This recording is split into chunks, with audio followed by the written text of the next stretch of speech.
صبح صادق کے بعد، یعنی جس وقت رمضان میں سحری کا وقت ختم ہوتا ہے اس وقت کے بعد نماز پڑھ کر طلوع آفتاب سے پہلے تک روشنی پھیل جائے، سورج طلوع نہ ہو تب تک مزدلفہ میں کھڑے ہو کر دعا مانگنا، اللہ کی حمد و ثنا بیان کرنا، استغفار کرنا، یہ وقوف مزدلفہ ہے۔ اگرچہ ایک لمحے کے قیام سے بھی وقوف مزدلفہ کا واجب ادا ہو جاتا ہے، لیکن یہ سارا وقت اللہ کے آگے راز و نیاز کرنا یہ ہمارے لیے موقع غنیمت ہے، اس سے ضرور فائدہ اٹھانا چاہیے۔ البتہ نحمدہ ونصلی علی رسولہ الکریم۔ محترم حجاج اکرام، اللہ تعالیٰ آپ کے حج کو قبول فرمائے، آپ کے حج کو حج مبرور بنا دے۔ آپ خوش نصیب ہیں کہ حرم مقدس میں ہیں، اور ہم بھی سعادت سمجھتے ہیں کہ اللہ تعالیٰ آپ سے ہمیں رابطہ رکھنے کی توفیق دیتا ہے، آپ کی دعاؤں کے ہم یہاں اپنے گھروں میں بیٹھ کے حصہ دار ہو جاتے ہیں۔ تو اس دن کچھ آپ کو ترتیب عرض کی تھی حج کے حوالے سے۔ آج کی جو ہماری یہ گفتگو ہے چند منٹ کی، اس کا عنوان ہے حج کی آسانیاں، کہ حج چونکہ رش میں ہوتا ہے، حج میں مجمع ہوتا ہے، تو اللہ تعالیٰ نے اس کے اندر آسانیاں بہت ساری رکھی ہیں۔ تو آج انشاءاللہ آپ کو حج کی آسانیاں عرض کریں گے۔ امید ہے کہ اس سے آپ حج کی ادائیگی کے اندر سہولت محسوس کریں گے۔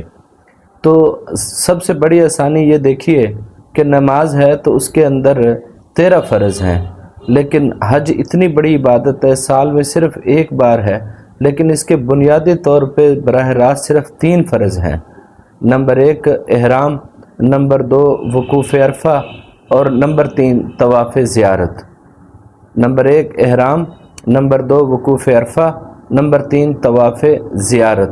احرام تو چونکہ آپ کئی بار عمرہ کر چکے، اس لیے احرام کے مسائل سے اچھی طرح واقف ہوں گے، اس پہ ابھی مزید بات کرنے کی ضرورت نہیں ہے۔ وقوف عرفہ آپ پہلی بار کریں گے، تو اس سلسلے میں چند گزارشات ہیں۔ تو ایک تو یہ ہے کہ وقوف عرفہ کا افضل وقت کون سا ہے؟ وہ ہے 9 ذی الحج کی زوال سے لے کر غروب آفتاب تک، یہ وقوف عرفہ کا سب سے افضل وقت ہے۔ لیکن اگر کوئی حاجی کسی وجہ سے لیٹ ہو جائے اور وہ 10 ذی الحج کی صبح صادق سے پہلے ایک لمحے کے لیے بھی میدان عرفات آ جائے تو اس کا حج ادا ہو جاتا ہے، اس کو یہ حج دوبارہ نہیں کرنا پڑتا۔ لیکن صبح صادق تک بھی اگر کوئی خدا نخواستہ نہ آ سکے تو پھر اس کا حج ادا نہیں ہوگا۔ اس لیے اس چیز کو ذہن میں رکھیے، افضل وقت تو ہے زوال سے لے کر غروب آفتاب تک، لیکن اگر کسی عذر کی وجہ سے اس وقت میں وقوف عرفہ نہ ہو سکے تو زوال کے بعد سے لے کے صبح صادق تک اس کا وقت ہے، اس میں بھی اگر عرفات پہنچ جائیں تو انشاءاللہ جو ہے وہ وقوف عرفہ کا فریضہ ادا ہو جائے گا، اور یہ حج کا رکن اعظم ہے، یہ حج کا رکن اعظم ہے۔ البتہ عرفات کے اندر آپ کو عرض کیا تھا کہ آپ اپنے خیمے میں رہیں، گرمی بہت زیادہ ہے، رش بھی بہت زیادہ ہے۔ آپ مسجد نمرہ جائیں گے تو ممکن ہے کہ پھر آپ حج ختم ہونے تک اپنے مکتب والوں کے ساتھ نہ مل سکیں۔ مکتب سے اگر نکل گئے تو پھر خیمے میں جگہ رہنا، یہ ساری چیزیں میسر نہیں آ سکیں گی۔ اور مسجد نمرہ جانا یا جبل عرفات پہ جانا یہ فرض نہیں ہے، نہ ضروری ہے۔ صاف حدیث ہے کہ نبی اکرم صلی اللہ تعالیٰ علیہ وسلم نے لوگوں کو خطاب کر کے فرمایا کہ لوگوں، میں نے عرفات کی فلاں جگہ پر وقوف کیا ہے، لیکن یہ سارے کا سارا میدان عرفات جو ہے وہ وقوف عرفہ کی جگہ ہے۔ ایک اور حدیث ہے کہ ایک صحابی فرماتے ہیں کہ ہم نبی اکرم صلی اللہ تعالیٰ علیہ وسلم سے حج کے اندر وقوف عرفہ کی جگہ میں، میدان عرفات میں آپ کی جگہ سے بہت دور تھے، تو نبی اکرم صلی اللہ تعالیٰ علیہ وسلم نے ہمارے پاس ایک آدمی بھیجا اور فرمایا کہ تم اپنی جگہ پر رہو، رہی بات کہ تم کہاں ہو اور میں کہاں ہوں، ہم دونوں ابراہیم علیہ السلام کی سنت پر ہیں اور ہم دونوں کا حج ادا ہو رہا ہے۔ اس لیے ان چیزوں کی طرف بڑھ کر اپنے آپ کو مشقت میں ڈالنا یہ ممکن ہے کہ پھر کسی مصیبت کا جو ہے وہ باعث بن جائے۔ اسی طرح جو تیسرا یعنی کہ حج کا فرض ہے وہ ہے طواف زیارت. طواف زیارت، طواف زیارت اور سعی یہ دونوں چیز، طواف زیارت فرض ہے، سعی اس کے بعد یہ واجب ہے. سعی واجب ہے، سعی فرض نہیں ہے. فرض اور واجب کے اندر ایک بڑا فرق یہ ہوتا ہے کہ اگر کسی کا فرض رہ جائے تو اس کا وہ عمل ہی نہیں ہوتا. جیسے نماز کا فرض چھوٹ جائے تو وہ نماز دوبارہ پڑھنی پڑتی ہے، لیکن اگر واجب چھوٹ جائے تو سجدہ سہو سے نماز صحیح ہو جاتی ہے. اسی طرح حج کا اگر واجب چھوٹ جائے تو ایک دم دینے سے وہ حج ادا ہو جاتا ہے، اس حج کو دوبارہ کرنے کی ضرورت پیش نہیں آتی. تو طواف زیارت یہ فرض ہے اور اس کے بعد سعی یہ واجب ہے.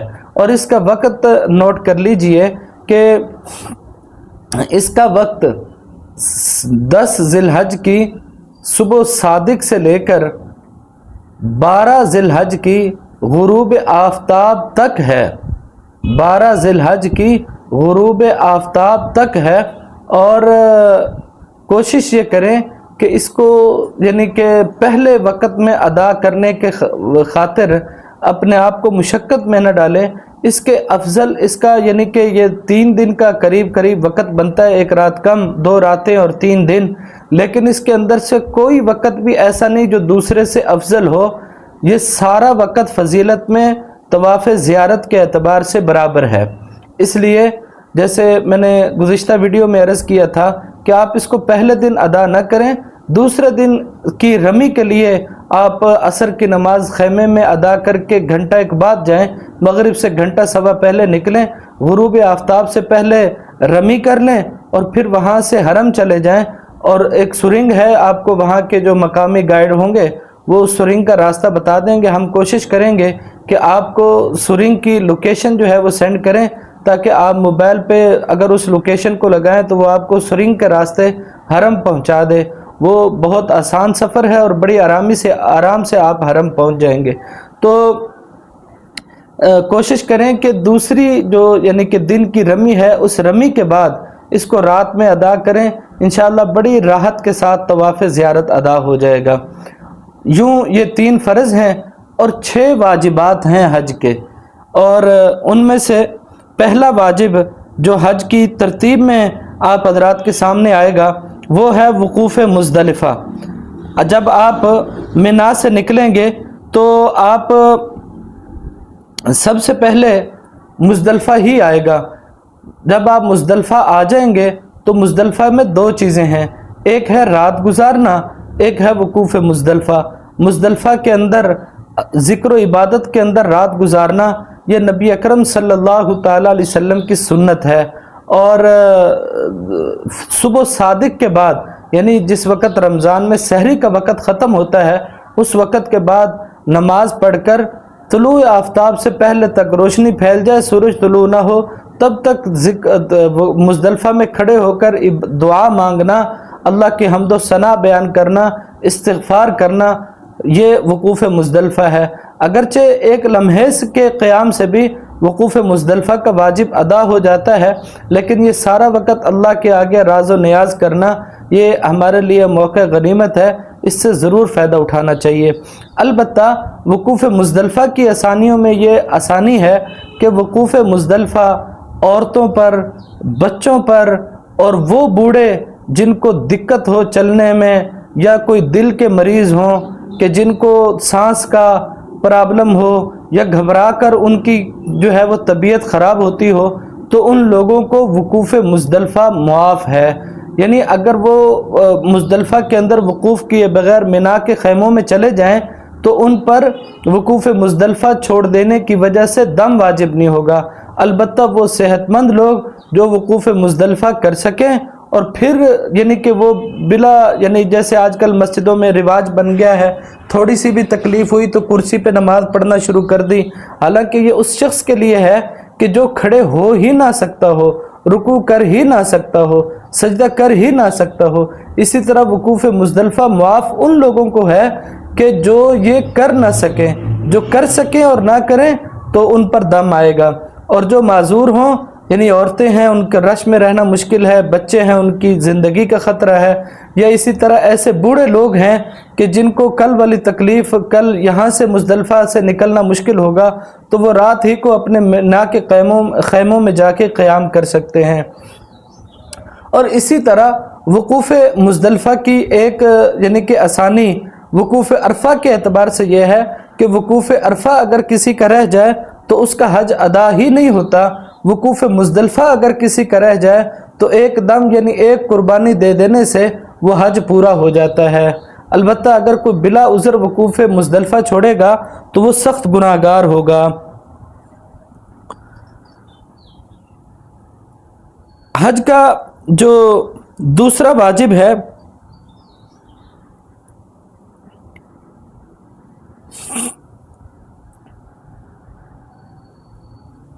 اس کو روکنا بند کر،